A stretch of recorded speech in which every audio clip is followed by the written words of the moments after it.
নমস্কার বন্ধুরা, অনেকে এখন একটি মেসেজ পাচ্ছেন, sorry payment of Rs 1500 paid to you bank account his failed.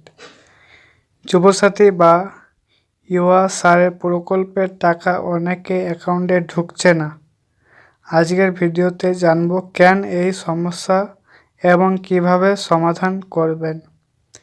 সমস্যা কেন হচ্ছে? যুবসাথী পেমেন্ট ফেল হওয়ার কয়েকটি সাধারণ কারণ হচ্ছে ব্যাঙ্ক অ্যাকাউন্ট বন্ধ বা ইনঅ্যাক্টিভ, ভুল অ্যাকাউন্ট নম্বর দেওয়া থাকে। 3 নম্বর, আধার কার্ড বা ব্যাঙ্ক লিঙ্ক না থাকা। অনেক সময় আধার লিঙ্ক না থাকলে পেমেন্ট আটকে যায়। 4 নম্বর, আইএফসি কোড ভুল বা পরিবর্তন হওয়ার কারণে। সমাধানে কি করবেন? প্রথমে আপনার ব্যাংকে গিয়ে চেক করুন অ্যাকাউন্ট অ্যাক্টিভ আছে কি না।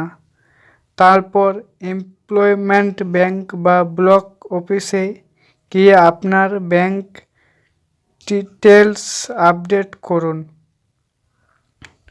প্রয়োজন হলে নতুন অ্যাকাউন্ট নম্বর জমা দিন। আধার ও মোবাইল নম্বর লিঙ্ক আছে সেটা যাচাই করুন।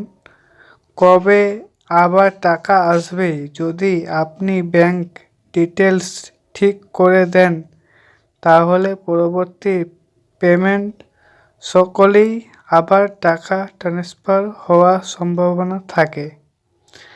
আশা করি ভিডিওটি আপনাদের কাজে লাগবে। ভিডিও ভালো লাগলে লাইক, শেয়ার ও সাবস্ক্রাইব করতে বলবেন না। সরকারি প্রকল্পে আপডেট পেতে আমাদের চ্যানেলের সাথে থাকুন। ধন্যবাদ।